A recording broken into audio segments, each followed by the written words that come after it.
The Outer Worlds is finally here, and with it will undoubtedly come an avalanche of players looking to make the very best builds they can, and contained within them, of course, will be perks. Perks are obtained every 2 levels in the Outer Worlds or every time you take a flaw, and max level is 30. This means without taking any flaws, you'll have a total of 15 perks by the end of the game. In this video, I want to take a look at some of these perks, more specifically the best ones, and why you should consider using them in your build. In the Outer Worlds, you don't just gain access to every perk immediately, but instead there are tiers. You begin with access to Tier 1, and after you obtain 5 perks, then you'll gain access to Tier 2, and after you gain a further 5 perks for a total of 10 perks, then you'll gain access to Tier 3. For this reason, I will break down the best perks by tier, since you'll have to get some of the lower tier perks to get the Tier 3 ones. Toughness. This perk increases your health by 50%, which is no small amount. At level 30, you'll have 3,500 health by default, and 5,250 if you take this perk.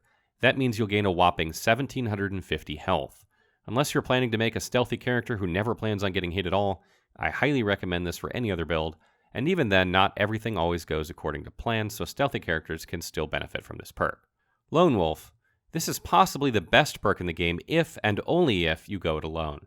Since Supernova difficulty makes companion death permanent, I can see many hardcore players opting to leave their companions in their ship and taking this perk just to be safe. If you play alone, take this one for sure. Quicken the Dead. It speeds up the rate that your tactical time dilation meter fills, allowing you to use it more often. Not every player will use it, and it really depends on your build, but I'd wager that more players will use it than not. And again, you have to take 5 Tier 1 perks, so if you're going to take one, take this one that's pretty damn good for just about everyone. Pack Mule. This perk is just a quality of life perk that makes it so you don't have to manage your inventory as often. You will pick up loads and loads of loot in the Outer Worlds, and you don't want to have to stop every 10 minutes to make sure you aren't encumbered. Take this to make the game just a little bit more enjoyable and hassle-free. Precision. This perk is probably the least useful of the 5 perks I've listed in Tier 1 unless you are making a build that specifically utilizes companions and invests in leadership.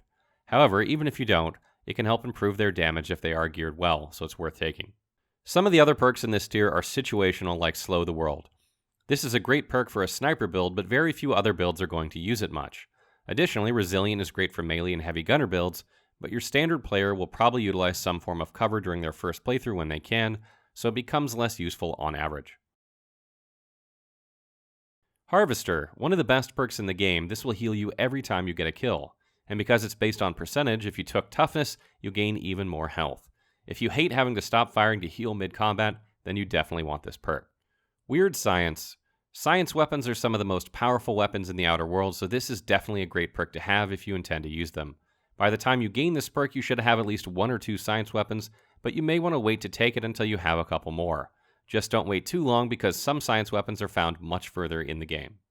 The Reaper. This perk will allow you to use tactical time dilation a lot more often, which is good if you favor it. It would be a lot better if enemies came in larger packs than about 5 or 6 more often, because you can usually kill 2 or 3 with tactical time dilation, and then if you kill 2 more without it, there's only 1 left. Doesn't really matter much if you have tactical time dilation when facing 1 enemy. Pack of Pack Mules. This perk further increases the amount of things you can carry when you have companions by a huge amount. Once you get this perk, managing your inventory becomes a thing of the past, and you might have to stop to clear about every 2 hours. It's just another great quality of life perk, especially if you want to carry armor you want to swap out for skill checks. Scanner. An extra 20% bonus to headshot weak spot damage sounds amazing until you find out it's only in tactical time dilation. However, if you use tactical time dilation often, this can be a very, very good perk. Considering there's a clear lack of good perks at Tier 2, you could do a lot worse than this one. Tier 2 perks are the weakest by far in the Outer Worlds, and some builds are really going to feel a dip in performance during this portion of their playthrough. About the only build type that stays strong here is Sniper due to Harvester, the Reaper, and Scanner. Armor Master. This is the pound-for-pound king of Tier 3 perks because everyone can make use of it effectively.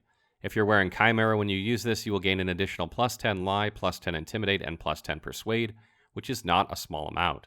It's a great way to help you pass skill checks that you might otherwise fail because armor generally comes with passives to different skills. Keep one of each type and swap it on to gain an instant boost to that skill that might make you pass that check instead of fail. Confidence. You can make the case that this actually belongs higher than Armor Master on the list because it's so powerful, but it doesn't work well with builds that fire multiple projectiles that deal less damage than one powerful shot. It is also much less helpful on one-handed melee builds than two-handed because these strike for less damage per swing. Still, just about everyone will gain some improvement from this perk. Revenge. This perk is one of the few ways you can boost your overall damage in the Outer Worlds, and you will be poisoned, burned, shocked, and end raid quite often by the time you gain access to this perk.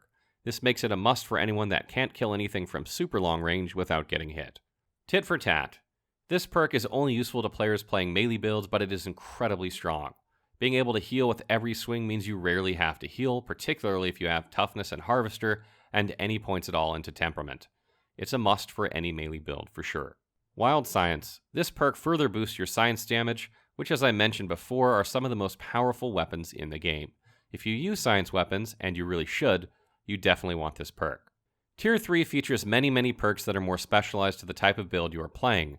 For instance, Steady Hand is amazing if you use assault rifles, shotguns, or machine guns, but is not particularly great otherwise. Solo Sneaker makes you much harder to detect, but requires you to play a stealthy build and have no companions to be useful. There may be better perks in this tier for your specific build, but these that I have listed are just generally good for anyone.